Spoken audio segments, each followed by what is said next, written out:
The IIHS every year tests vehicles and crashes them to see how safe they are. In 2025, they are requiring better protection for the second row occupants. This year, the initial list has reduced from 71 in 2024 to 48. Are our cars less safe then? Well, I don't think so. But the bar has risen, and we will see why so many models missed out on the awards this year.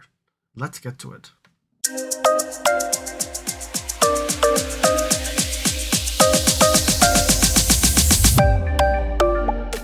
Hey, it's LSF here today, and today we're here to look at the initial release of the 2025 IIHS Safety Pick Awards. So, in the introduction I said, in 2024, the initial list had 71 award winners, where 22 were Top Safety Pick Plus, and 49 earned the Top Safety Pick. This year, the initial list has dramatically dropped to 48 winners, with 36 earning the Top Safety Pick Plus, and 12 earning the Top Safety Pick. You can definitely see that there's 14 more models that have earned the Top Safety Pick Plus, which means cars have advanced a little bit more. But then from the Top Safety Pick, 49 to 12, that has dropped significantly. So the IIHS president says that the IIHS is challenging automakers to make their new models even safer than last year's.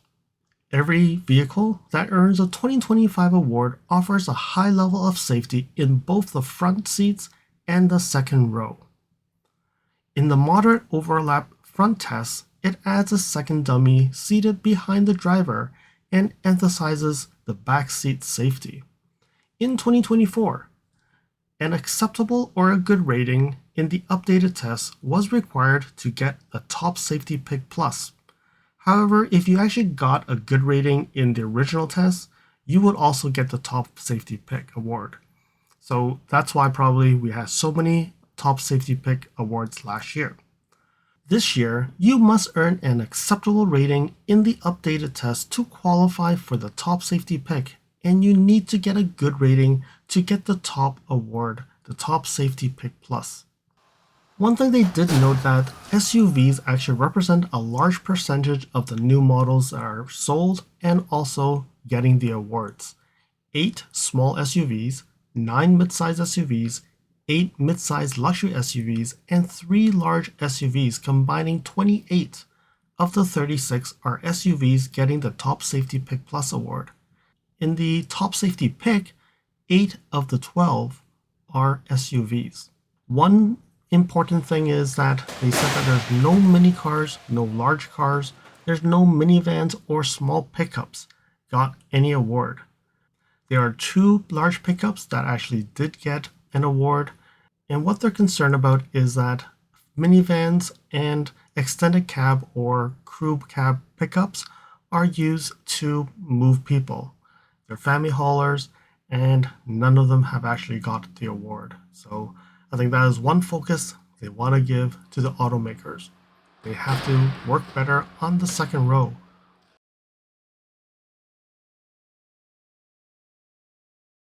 Now we look at the 2025 Top Safety Pick Plus. Okay, so this is the criteria. They're saying that you need to have a good rating in the small overlap front test. You have a good rating in the updated moderate overlap front test. You have to have a good rating in the updated side test. And you have to have an acceptable or a good rating on the headlights, and also have an acceptable and a good rating for the pedestrian front crash test.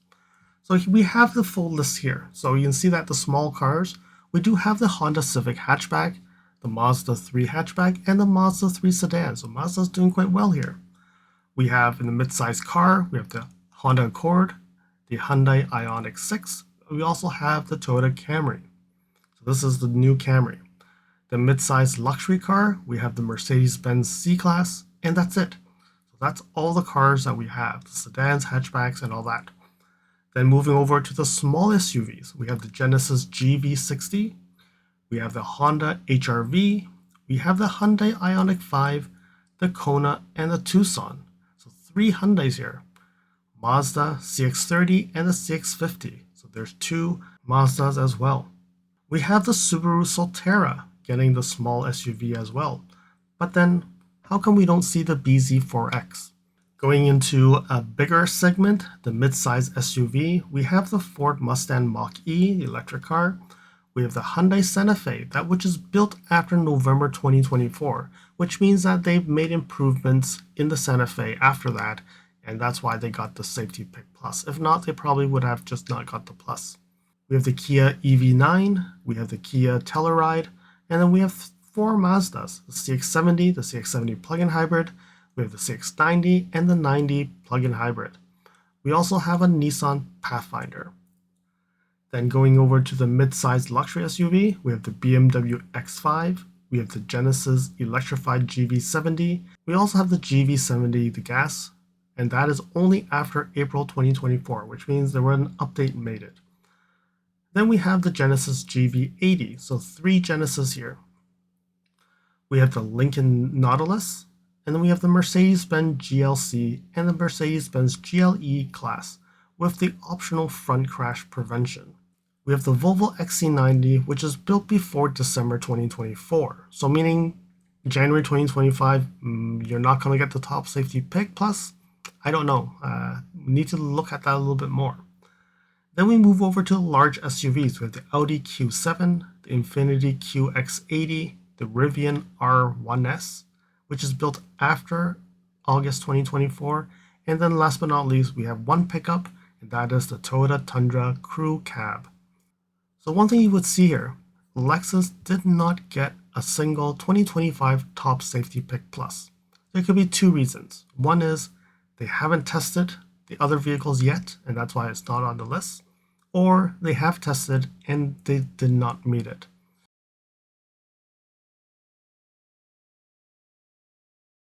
All right, so now we're in the 2025 top safety pick. So the biggest difference is really here, where they got an acceptable rating in the updated moderate overlap front test, which means the second row new requirement. So we do know, okay, the Lexus NX did get the top safety pick plus last year, and probably that is one reason why they've actually dropped down to the top safety pick only. And you can definitely see that this list is a lot less, right? So small cars, the Acura Integra hatchback, and the Honda Civic sedan. So the sedan got the top safety pick, but the hatchback actually got the plus. Large luxury car, we have the Genesis G90, and then we have one model on the small SUV, which is the Subaru Forester, but that excludes the Wilderness trim. Mid-size SUV, the Chevrolet Traverse, we have the Honda Pilot, and we have the Subaru Accent. Then the mid-size luxury SUVs, we have the Acura MDX, the Infiniti QX60, we have the NX, we have the Volvo XC90 plug-in hybrid, and this is built before December 2024. And then the large pickup, the Rivian R1T. So we'll have to wait and see if they will provide more throughout the year. But right now, we only see one Lexus vehicle getting the top safety pick award, which is the Lexus NX.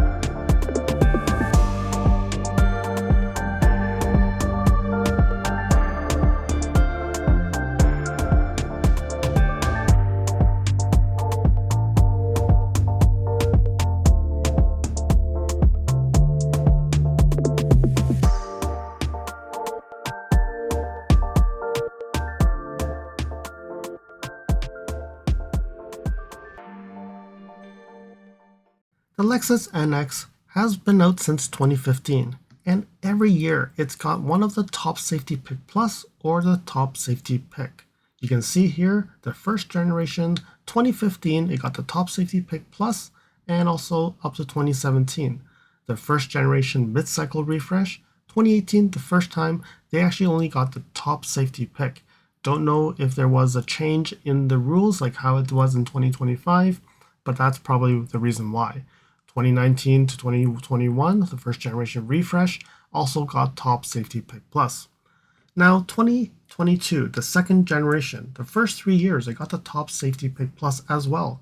And now 2025, you can see that the Top Safety Pick, and I will say that 2026, if we do get the mid-cycle refresh, I would suspect that they will try to change the car so that it will get the Top Safety Pick Plus. So we know that the 2025 Lexus NX has come out very early, March 2024. So definitely it's been out for a year. So I would say this is really a 2024 model year because it was a carryover. They really didn't make that many changes since 2022. Only minor options have been changed, and really that's it. They didn't make big changes. So when you look at this rating, you see it's good everywhere except this moderate overlap updated tests. So when we continue to go down here, we can see that the updated tests, you can see 2024, so they really tested the 2024, and 2025 is just the same. So overall, it's an acceptable, and you can see here, everything is good.